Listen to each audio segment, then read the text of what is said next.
Dans cette deuxième vidéo issue de notre live avec Pierre-André sur le Quality Corporate, nous allons parler des audits, et des audits par le corporate des sites de production, mais aussi par le corporate des fournisseurs. Et puis si vous aimez nos vidéos, n'hésitez pas à liker, commenter et surtout à vous abonner. On est bientôt 3000 sur la chaîne, ça nous fait super plaisir. Bonne vidéo, à bientôt. Donc Deuxième du partie. coup, pour faire ma transition journalistique, maintenant qu'on a fait des guidelines, qu'on a fait des gap analysis, et cetera, ces guidelines, pour aller vérifier qu'ils sont, appliqués, le corporate va venir faire des audits. Tu nous as parlé tout à l'heure des audits sur les sites et aussi des audits fournisseurs, donc c'est les deux grandes fonctions. Tu nous en dis un peu plus?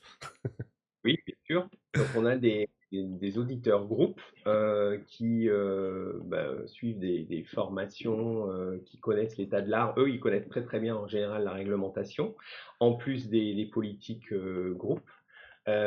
Donc ils vont aller auditer nos sites, nos centres de distribution, mais aussi nos fournisseurs. Ils vont aussi faire des audits cliniques, les bonnes pratiques de laboratoire, les bonnes pratiques cliniques. Mmh.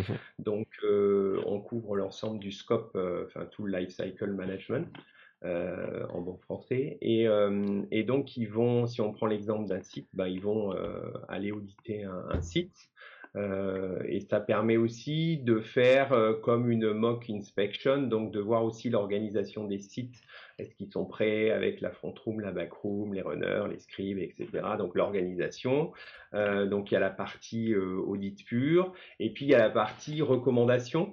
On aime bien demander à nos auditeurs de pas donner que les points qui sont à améliorer ou les gaps par rapport aux réglementations ou à nos politiques, mais aussi les sujets que eux ils ont vus d'amélioration, ou alors de faire de la cross fertilité, c'est-à-dire qu'ils ont vu une bonne pratique sur Oui. un site, Et oui. un autre site qu'ils ont audité, et ils vont dire au site qu'ils auditent: ah attendez, j'ai vu en Italie la semaine dernière une super pratique sur cette processus, sur processus déviation. Donc, contactez le site en Italie, parce que donc cette cross-fertilisation, elle est super importante. Et puis, on a aussi une partie où le site peut demander à l'auditeur, j'ai une problématique particulière. Alors, on arrête l'audit, on dit voilà, l'audit est fini. Et le site peut très bien dire: j'ai une problématique particulière et j'aurais aimé votre input. Par exemple, comment présenter lors d'une inspection, ou Mmh. avoir des inputs particuliers sur une problématique, je vais y arriver, particulière. Tu vois, moi je l'ai connu en vrai, ça, j'étais manager AQU. On avait Mhm, complètement refait le dossier de l'eau page blanche sur du mhm. remplissage Ouais. de RAPS, isolateur, avec des effets de campagne, etc. Allez voir la vidéo de la 3P, c'est ce que parle Yacine. Ouais. C'était son conseil sur les Mmh. dossiers de l'eau. Oui, et je suis d'accord. Et ça, nous, on l'avait fait, c'était il y a 15 ans, je crois. Ouais, non, peut-être pas 15 ans, c'est vu que ça fait 16 ans que je bosse, ça allait peut-être 13 ans. On avait parti de page blanche. Et on avait tellement tout chamboulé les dossiers que ça n'existait plus dans un modèle classique de dossier de l'eau. Parce que tu avais un dossier de l'eau, un dossier de campagne, le campagne book, etc. Et ce modèle-là n'existait pas à l'époque. Mmh. Et moi, j'avais appelé, j'étais allé voir Sonia Kasparovitch, Mmh. et je suis allé voir Sonia, je fais: Sonia, bon, on sait qu'on a la FDA qui va bientôt d'arriver, on a ça qui est en cours, est-ce qu'on y va ou pas? Est-ce que ça va être présentable? Est-ce que on sait que d'un point de vue qualité, c'est bien, on sait que pour les opérateurs, c'est le top, on avait déjà fait des tests. Ouais, mais c'est un peu atypique, quoi. C'est un peu atypique, et je dis, moi, j'ai pas ce niveau d'expérience, je suis très de l'opérationnel, mes libés de tous les jours, etc. Je fais: est-ce que pour un FDA, est-ce que pour un japonais, est-ce que pour un brésilien, est-ce que ce modèle-là va passer? Est-ce que ça va être compliant? Et en fait, elle m'a dit: attends, je te trouve quelqu'un. Et genre, la semaine d'après ou 15 jours après, un mec il est arrivé sur le site, je lui ai présenté ce qu'on avait fait en draft. Il m'a dit: smart, go, allez-y. Ouais, ça devrait vertu là, hein, le Et du coup, tu vois, corporate, hein. ça m'a dit: allez, c'est bon, on y va, quoi. Oui, ça te rassure dans ton Ça me truc. rassure complètement, tu Mais vois. oui, Le mec, il a payé un voyage juste pour 3 heures avec moi, venir voir tes dossiers, ouais. voir les dossiers, mais tu vois, au moins, toi, tu pars sur le go, quoi. Mmh. Donc ça t'enlève tous tes doutes que tu peux encore avoir, et le mec, c'est un taulier des inspections, tu vois. Donc Oui, logiquement, il est sûr de son coup, ouais. Alors, ça peut être un support, comme tu le disais, Ludovic, avant une inspection, tu te poses une question, tu appelles le corporate, tu poses ta question. Ça peut être aussi pendant l'inspection, quand tu vois que le vent tourne pas bien, donc tu peux demander au corporate de venir ou d'intervenir. On le voit aussi de temps en temps. Et ça peut être après l'inspection, tu reçois ton rapport d'inspection, et tu as des grosses capas à mettre en place et tu as besoin d'un support. On est aussi là pour aider dans ces cas-là. Donc les trois avant, pendant, après, on intervient tout à fait. Non, mais alors du coup sur les inspections, pour revenir à ça aussi, c'est vrai que d'avoir le corporate avec soi pendant les inspections, alors faut pas le prendre comme le flic de plus, hein, parce que c'est vrai qu'on pourrait se dire ah, j'ai déjà la FDA, j'ai pas besoin du corporate si je veux la faire un peu. Mais parce que alors faut avoir en tête quand même que le corporate pour le coup il est quand même représentant de tout le groupe aussi, hein, quand on fait partie d'un groupe. Donc, quelque part, je vais pas dire qu'il est inspecté un peu en même temps, mais si, oui, il y a des global policies qui peuvent être présentés lors d'inspections. Donc, quelque part, le corporate, il est un petit peu inspecté aussi. Et puis surtout, comme on le disait, le corporate, il a toutes les bonnes pratiques, il a un peu la vision globale de tout ce que font les autres sites. Donc, en termes d'apport pendant les inspections, d'input intéressant pour aller défendre un point, ou parce que peut-être que le site d'à côté, il a déjà eu le même challenge par un inspecteur italien, etc. Et donc le corporate, il faut le voir quand même comme une aide supplémentaire et pas comme non, le corporate, il est pas là juste pour assurer que l'inspection se passe bien et pour mettre une couche de stress supplémentaire.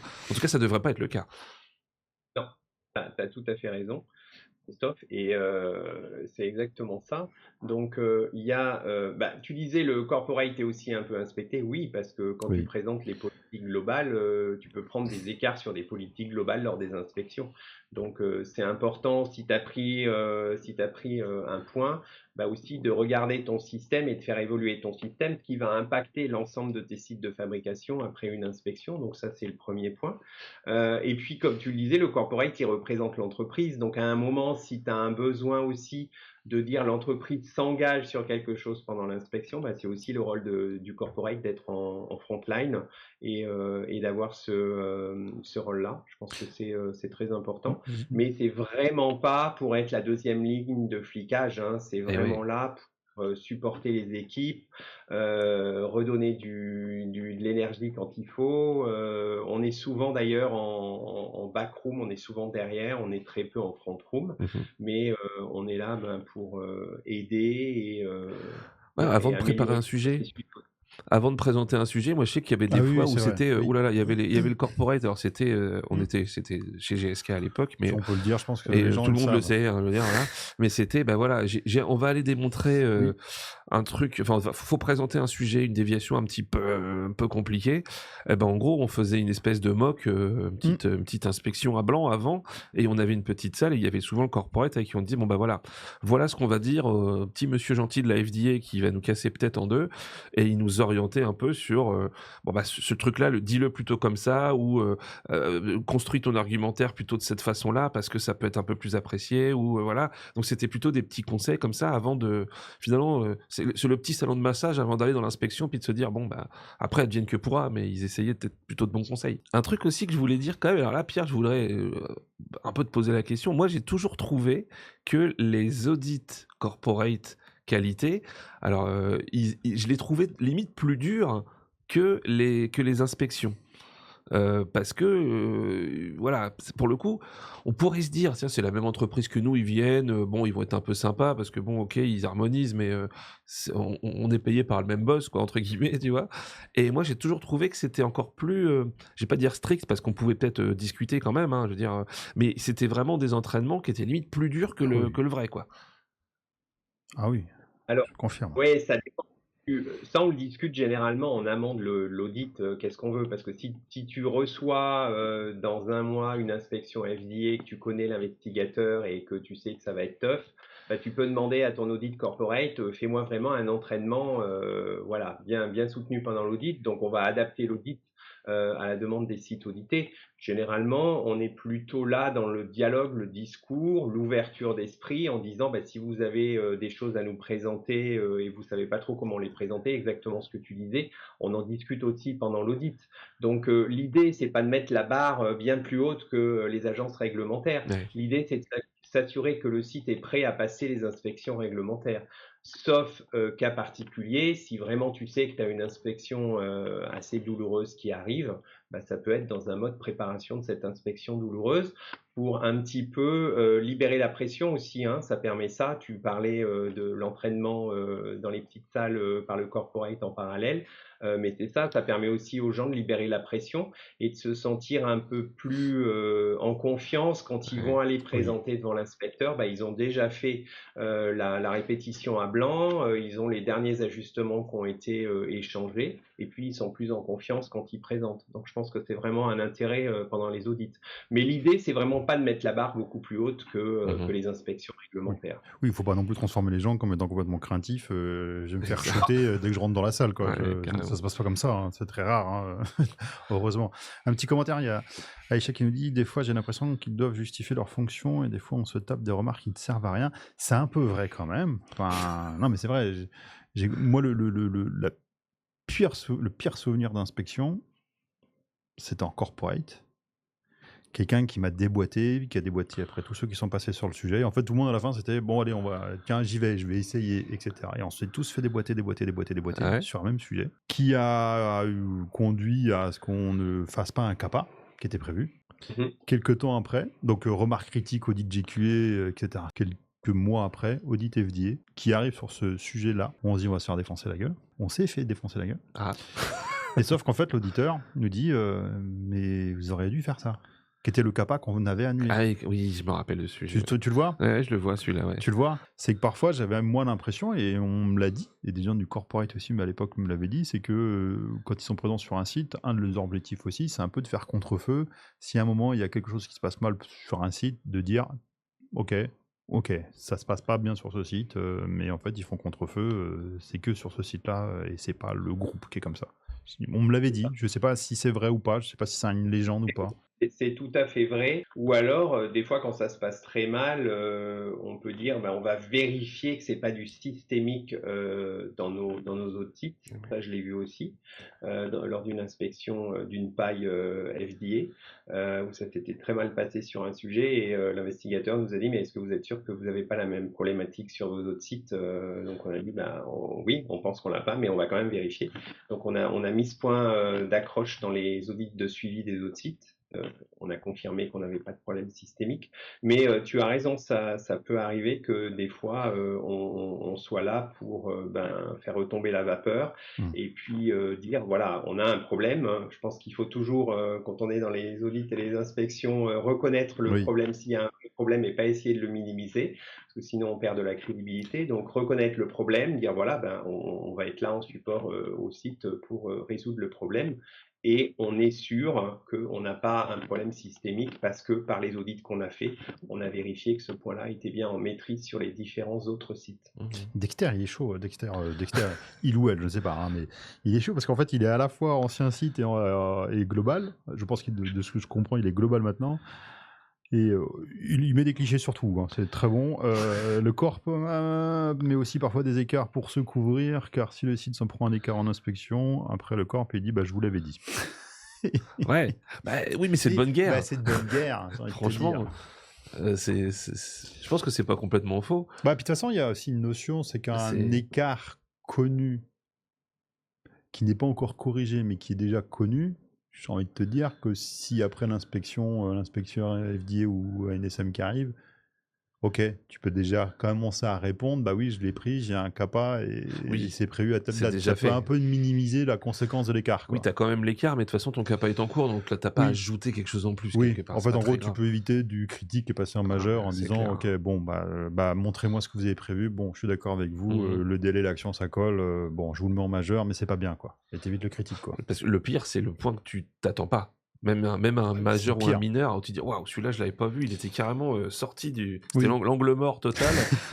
Et alors là, si le site l'a pas vu, que le corporate l'a pas vu, il dit ah, bien joué, monsieur l'inspecteur, celui-là. Félicitations, vous êtes bon, hein. Vous êtes bon, hein. Bien joué de l'avoir trouvé celui-là. Ça pique. C'est assez rare finalement, parce qu'en général, on est assez. Tu lui donnes un bon point. Mais bravo. Alors là, chapeau. Je l'avais pas vu. Ouais. Puis il y en a un paquet qui sont passés devant. Ah ouais. Après, il faut pas oublier que l'outil, l'audit est un outil statistique puisqu'on couvre pas l'ensemble du système. C'est vrai aussi. Donc, se dire un audit corporate, on va se mettre la carapace parce que ça va être bon, on enlève des risques. Bon, bien sûr, les auditeurs, ils savent où aller, ils savent comment jouer avec le statistique et là où il faut regarder. Mais de toute façon, tu ne vas pas avoir une revue exhaustive de 100% de ton système. Donc ça, c'est un peu idyllique de dire, voilà, mon audit corporate s'est bien passé, donc mon inspection va bien se passer. C'est pas forcément vrai. Et l'inverse, c'est vrai. Et l'inverse, c'est vrai. Et l'inverse est vrai aussi. Ouais. Exactement. Moi, j'avais une petite question là-dessus parce que je me suis toujours posé la question. Quand on avait des audits corporate, il y avait des fois où on avait le même auditeur 2, 3 fois de suite. Et je me C'est demandais vrai. si c'était, en fait, parce que quelque part, c'est d'un côté pas mal, on se dit, il y a quelqu'un qui vient du corporate, qui pour le coup va avoir pris des bonnes pratiques à droite à gauche, et puis qui va suivre un peu le site. Donc quelque part, il va voir l'évolution. S'il voit qu'il y a un point qu'il avait mis majeur et qui n'a pas été bien traité, ou qu'il y a toujours voilà, il peut y avoir un truc un peu systémique pour le coup sur un process qui est pas bien géré. Mais en même temps, je me disais, c'est pas le reflet de la vraie vie de temps en Mm. temps. L'autre côté, c'est quand on a plusieurs auditeurs qui viennent l'un après l'autre, qui sont complètement des yeux frais, entre guillemets, eh ben, ils verront peut-être pas les mêmes choses. Et je j'ai pas de réponse à ça. Je sais pas ce qui est le mieux ou pas, parce que des fois on se dit, bon, lui, il nous connaît trop bien, on sait ce qu'il va nous remettre, mais en même temps, c'était le bon suivi aussi. Donc, Non, mais après, c'est bien, c'est que t'en as un qui connaît le site et un qui arrive. Souvent, ils sont deux, ou peut-être souvent au moins deux, et un oui, qui connaît pas le site. ouais, ça peut être peut-être le bon compromis, ça, pour le coup. Comment? Souvent, ils sont à deux, les auditeurs Ouais. corporate. Ouais. T'en penses quoi, Pierre?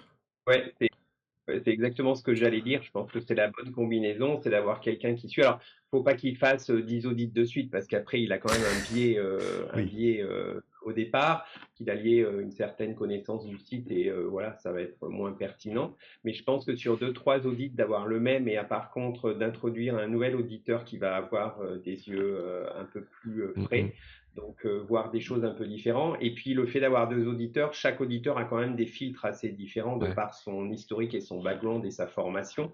Donc si tu es microbiologiste, tu vas aller forcément un peu plus voir le labo microbio. Si tu as fait de la prod avant, tu vas aller voir un petit peu plus la prod que le labo sécu. Donc on essaye de faire ça, ces binômes, un qui suit, mais pas plus de 3 audits Mm. en séquence, Oui. parce qu'après ça perd de la pertinence, je trouve. Voilà. Quand Oui. il tutoie le cuistot de la cantine, c'est que l'auditeur, il est venu trop souvent. Et Ça, il faut le changer. faut le changer, là. Tu me remets la cuistot. même que la Tu dernière changes fois. le cuistot. Il y a un truc qui est globalisé très très souvent, on parlait des audits, donc des sites, mais aussi de la partie fournisseur. Comment ça se passe chez Léo? Qu'est-ce que tu as comme conseil ou comme type de fonctionnement autour de cette globalisation de la Q-Supply ou de la gestion des fournisseurs? Alors, on a une fonction corporate AQ fournisseur. Alors, on a un principe qui est as local as needed, as global as possible. Parce que je ne suis pas pour le tout centralisé ou le tout décentralisé. Il faut regarder ce qui fait du sens dans ce système. Donc, bien sûr, quand le fournisseur est exclusif sur un site de fabrication, c'est le site de fabrication qui va gérer son fournisseur en appliquant les policy group. Par contre, quand ça commence à être plus de 2 sites de production qui utilisent le même fournisseur, la gestion monte au niveau groupe.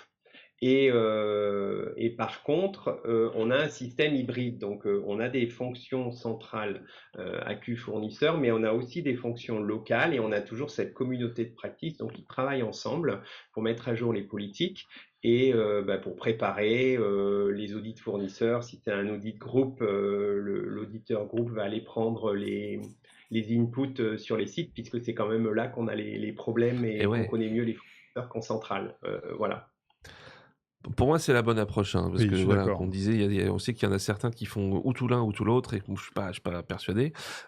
J'ai des très bons exemples pour le coup où le corporate est très très utile quand on a des gros fournisseurs Oui. qui sont très puissants sur des fournisseurs de seringues ou de flacons. Où là, pour le coup, s'il y a 3-4 sites stériles dans le cluster, voilà, des Bengton Dickinson et compagnie, hein, pour pas les citer, ou Gerresheimer, qui sont des costauds. Ouais. On va pas aller s'amuser à auditer tout seul le petit site de BD à Mexico. En général, c'est le corporate qui va. Il y va en emmenant dans ses valises peut-être des fois un gars d'un des sites, ou alors, en tout cas, il a pris les inputs de tout le monde et il a un carnet épais comme ça avec tous Mm, les exemples mm, de mm. voilà ce qu'il faut que je demande au type de Mexico. Si je prends cet exemple-là, et Non, ça, oui, c'est utile. c'est le genre de truc, il faut un peu du taulier, quoi, clairement, Ouais, quoi. là, faut du costaud. Ouais. Non, non, ça c'est sûr. Et c'est aussi une demande des sites hein, d'avoir du support. J'ai un exemple avec BD justement, où un de nos sites nous a demandé du support avec ce fournisseur. Donc là, on a une fonction corporate et locale qui joignent leurs forces pour aller au contact du fournisseur, parce Ah que oui. c'était assez compliqué sur une problématique particulière. Donc, ouais, ouais, tout à fait. Ouais, parce qu'il y a un côté rapport de force quand même. Ah, Hein. bah, Quand complètement. on parle à des chimistes, enfin des fabricants chimistes qui sont des énormes boîtes européennes, américaines ou quoi que ce soit, entre guillemets, le petit site pharma, il représente pas grand-chose en termes de Mmh. chiffre d'affaires. Et pour avoir un minimum de poids, et des fois même le corporate, ça suffit pas. Hein, mais en tout cas, ça vaut plus le coup de se mettre à plusieurs pour Bah, avoir puis équilibré un peu les forces en présence. Quoi. puis il y a ça, puis le corporate aussi, après j'imagine ils se spécialisent un petit peu. Donc tu as ceux, en gros, les verriers, tu as ceux qui vont faire les composants, tu connais un peu plus les Ouais, technologies, tu connais un peu plus les process, donc tu peux te faire, entre carrément, guillemets, un peu moins rouler. c'est sûr. Des cannes de verre, tu en as déjà vu dans ta vie. La mémoire du verre, tu connais, tu sais que ça peut être un gros problème. Voilà, tu as cette appétence-là, ces principes-là que quand tu es sur site, tu n'auras pas forcément. Parce que toi, tu Et t'as récupères que moins le la produit. spécialité. Mais Ouais, il c'est faut vrai. avoir la spécificité et les attributs importants du Mhm. produit, une fois que toi, enfin, du composant, une fois que toi, tu vas le mettre en prod. Ouais. Et puis, comme on parle du corporate aujourd'hui, on a sur les gros fournisseurs, j'ai Merck, Darmstadt en tête, Ça. on a aussi des fonctions corporate des fournisseurs. Donc, on peut avoir aussi une interaction corporate à un moment donné. Oui. Ah oui. Étienne, notre fameux acheteur négociant en augmentation, qui nous dit global plus local et plus local égale top. Mais c'est vraiment ça. Exactement ça. C'est comme tu dis, as global as needed, as local as possible. J'aime beaucoup Oui. cette maxime, quoi.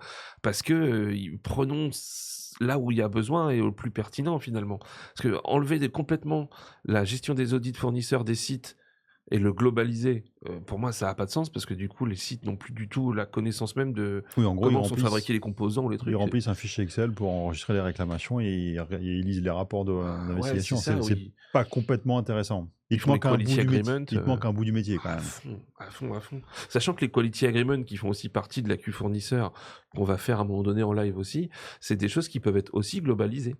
Il peut y avoir un quality agreement avec un fournisseur qui Ah bah oui. est site, ou alors qui est multi-site et puis qui peut être un peu géré par le corporate. Alors pour le attends, coup. moi tu me mets dans un... Je suis fournisseur de cylindres pré-remplis par exemple. Ouais. Il y en a un qui me dit A, l'autre qui me dit B. Ouais, je vais me jeter là-dedans, moi je vais me faire hop. Ah, on se frise la moustache. Ah, je vais me Comment faire ça, plaisir. ils sont pas quoi. d'accord entre Ouais. eux Oui, forcément. Quoi, des fois il est pas d'un côté les critiques, de l'autre il est en majeur. Ouais. Bon bah je prends majeur alors. Bah, on va faire ça. J'ai travaillé dans un groupe pour partager Ah la ouais, sécu, vas-y. où je suis allé auditer un fournisseur et en fait on n'avait pas d'accu fournisseur corporate et donc il m'a dit mais attendez j'ai vu votre collègue il y a 15 jours d'un autre site qui est venu m'auditer, ça serait bien de vous parler. C'est vrai. Ok, Oups. c'est vrai. Et là, ça Oups. pique un peu. Hein. Ouais, puis en plus, t'as même pas. Enfin, t'es pas au courant, mais ça veut dire que t'as pas le rapport, t'as pas les informations, tu sais pas ce qu'il a déjà couvert, tu sais parfois. Ah. C'est compliqué quoi. Exactement. Pierre, est-ce qu'on a quand même été à peu près exhaustif sur les fonctions principales du corporate, ou tu veux ajouter quelque chose avant de faire les blagues de fin là, avec les débunkages et les clichés? On n'a pas couvert bien sûr les fonctions corporate, donc j'ai de l'IT quality, donc la fonction qualité qui couvre toute la partie IT-IS, qui est quand même assez important maintenant, Exact. avec les CSV et tous les guidelines qui sont sortis la partie 11, le GAMP5, et puis toute la partie R&D, puisque maintenant on a quand même des grosses inspections des essais cliniques avec l'intégrité des données, hein, Oh oui. où les inspecteurs regardent bien que les données, les métadatas soient bien les données dans les dossiers, etc. Donc on a une grosse partie GLP, GCP et AQ R&D. Et ouais. Et sur la partie IT, c'est vrai que là, pour le coup, on a les gens, en gros, qui font la validation informatique, hein, les CSV et compagnie. Souvent, c'est globalisé et souvent, c'est du côté de la qualité. En fait, il n'y a pas forcément une fonction IT, parce que ça peut être des gars qui sont plutôt informaticiens qu'autre chose, et là, on parle plutôt de la partie validation, donc les qualiticiens de l'IT, quoi, on va dire un peu.